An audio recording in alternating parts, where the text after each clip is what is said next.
Hello Aries, this is Victoria from Mindful Bamboo and I'm here with your May Tarot Forecast. We're going to be taking a look at what's happening with your romantic relationship, in a relationship with whoever you have on your mind. It could be your spouse, your life partner, your crush, your soulmate, maybe even your future partner if you're single.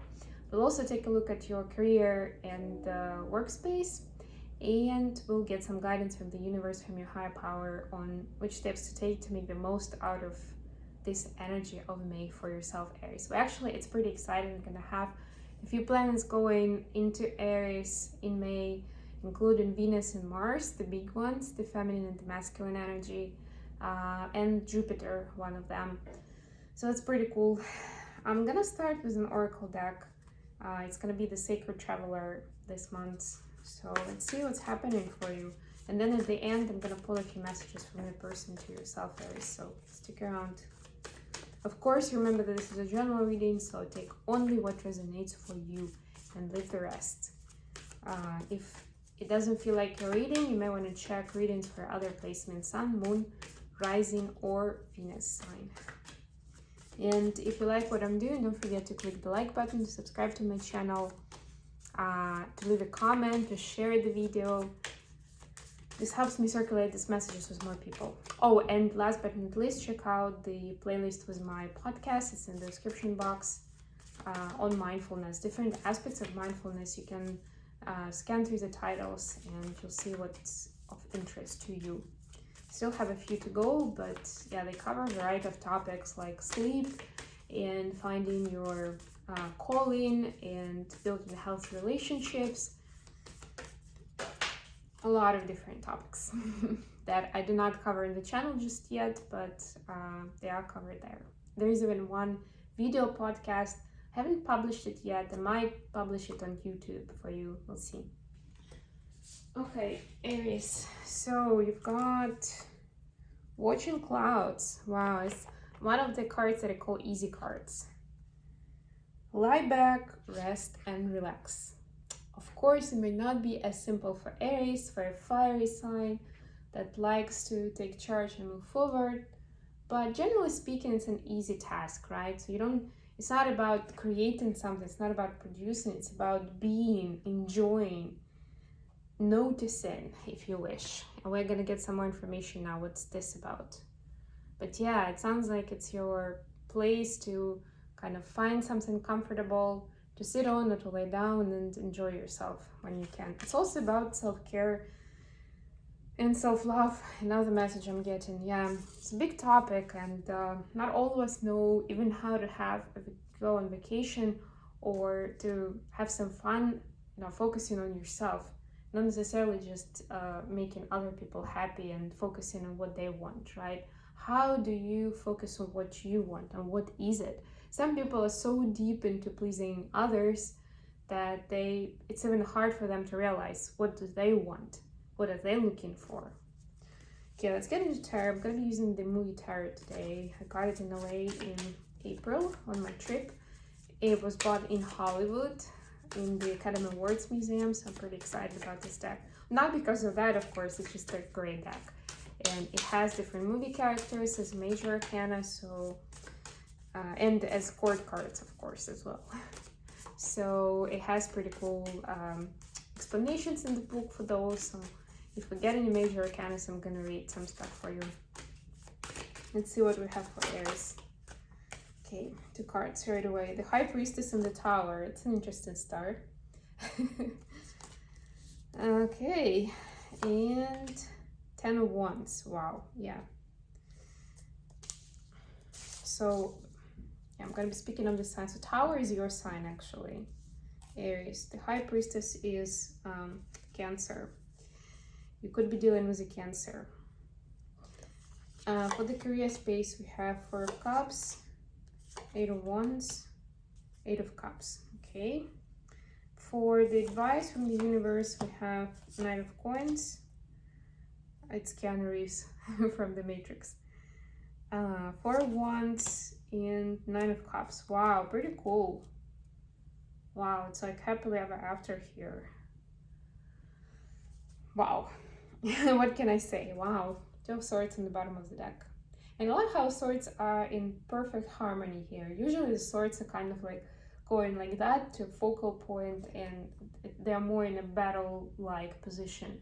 Here the swords are like stacked nicely next to each other in harmony, more like yin and yang than anything.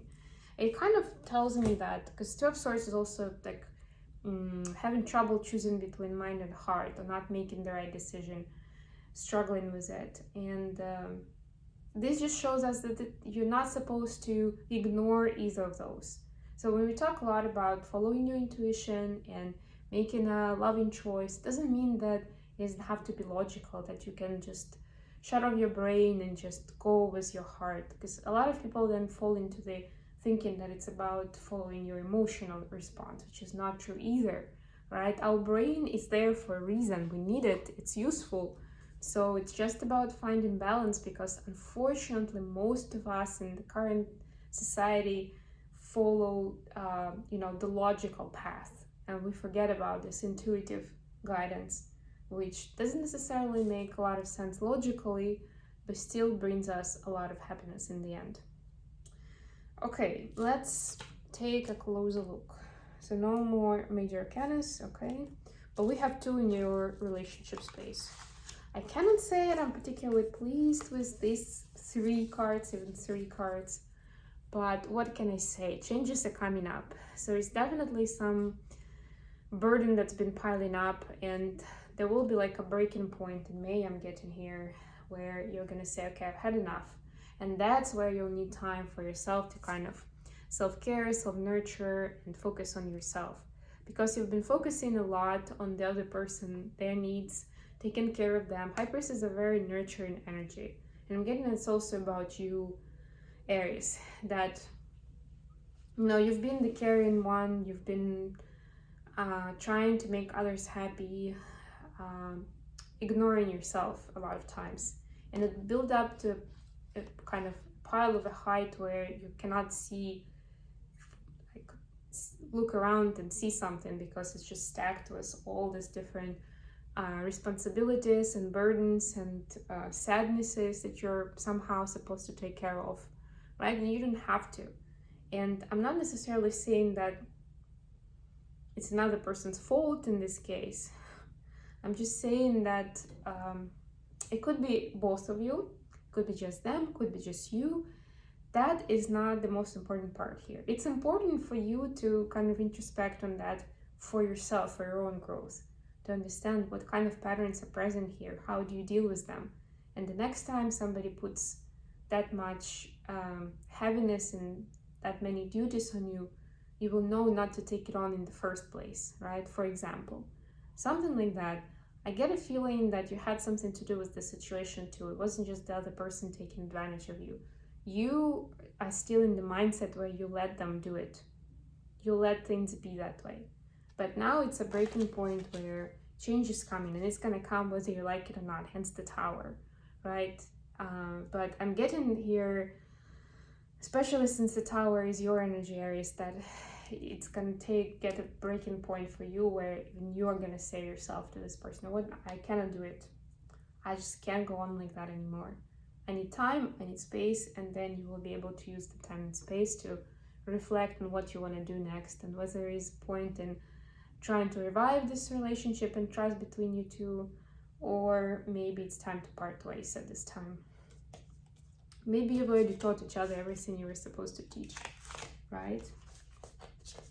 It's an important part that people are missing when they're breaking up, or like they're leaving their partners, that regardless of where things were, and maybe eventually you broke up because everything was just terrible, and sometimes that's the only way why people do it, right? That's the only condition. And so it's kind of like maybe there was another divine intervention that helped you get to that boiling point, so you finally can part your ways, because you already fulfilled your destiny with each other. And that was valuable, even if it was a negative lesson to learn, i.e. that's what I'm not gonna do again anymore, right? I'm not gonna put up with XYZ. I'm not gonna be like that again, right? So that was valuable. Whether it was good or bad, or probably both, right, in this relationship. That was useful, that was necessary. You wouldn't have learned it on your own, just waking up one day and deciding, I'm gonna do relationships differently now. No, most of us don't do that. We learn only from our own mistakes. Even if we hear somebody else's stories, unless it happens to us personally, or if it's someone else's story, but that someone is related to us personally, we don't really take it seriously a lot of times, right? For your career space, you have 8 of Cups, 4 of Cups, and 8 of Wands. Yeah, the 8 are about taking action. They are about applying, it's like kind of like walking the walk, right? Not just talking the talk, but taking action to move away from what is an access or what, like certain practices I'm getting, processes, and this is the workspace, certain habits that do not serve you or others. Maybe you will be changing rules for your employees where you see there's a waste of time or waste of resource, right? But it's just kind of removing stuff that doesn't work really for the company's success, for your success. 8 of Wands is about clear communication channels and making sure that what you do, the business you do, the job you do is transparent to everyone involved. And 4 of Cups, I'm getting here that there will be an opportunity to show yourself, at work, at your brightest, at your best. So even if it seems challenging, if you seem on the fence at first, you still should go for it, should take it, because it will help you see your own potential and gifts in a new way, right? So even if you feel like it's challenging and competitive and whatever, if you have a chance to try it out, to go for it, do it for sure. For the advice, we have Knight of Coins, 4 of Wands, Knight of Cups. So this is kind of the quintessential. Knight of Coins is somebody who is serious and who's going for it for a long run. So you're asked to take matters seriously with your energy, with your intention. Because if you're just saying like, kind of like, I might give it a try. I'm not sure if it's gonna work, but whatever, right? That is not serious energy. And that's what the universe is gonna pick up on, right? It always does. Knight of Pentacles, that's the energy you're asked to embrace, isn't there because it's a serious guy, right? Knight of Coins is there for a long run. Knight of Coins is not afraid of challenges, so if their dreams are going to take longer than they expect, because they're going to be worth it at the end. With these cards, it's almost guaranteed the success, right? Whether it's a relationship or a workspace, it's actually can refer to both, but whatever is in bigger focus for you and me, that's what it's referring to. 4 of Wands is a card of marriage, or in the workspace, it could be a card of successful contract signing, right? Successful partnership, beginning of partnership, kind of like sealing the deal and, proceeding on a much more serious level. Maybe even up in the investments if it's a current partner that's already working with you, right? This is certain manifestation coming true into your life, something that will benefit you directly, whether emotionally or practically, or again, most likely both. But it's something that you've manifested yourself. Just stick to it, stay serious, stay disciplined. You got this. Okay, and let's get some messages for you, Aries, from your person.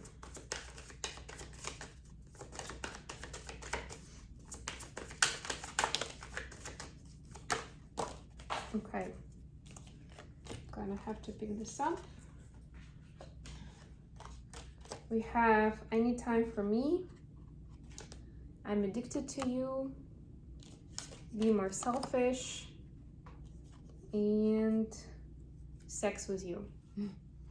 So 50% of the cards are about really strong physical pull from this person to you.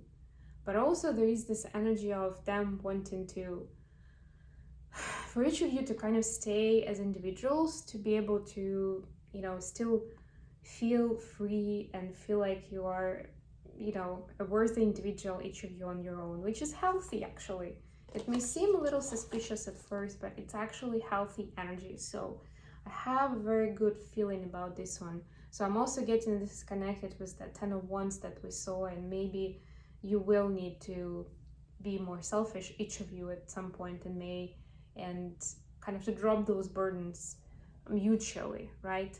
So go for it. Don't stress about it. Just know that it's the right thing to do, and you're being guided, both of you, towards that. That it will bring additional healing, additional insights into your relationship, but it will only go stronger from that. Okay, I hope that this was useful, guys. Thank you so much for joining me today, and I'll be back with more readings very soon. Bye.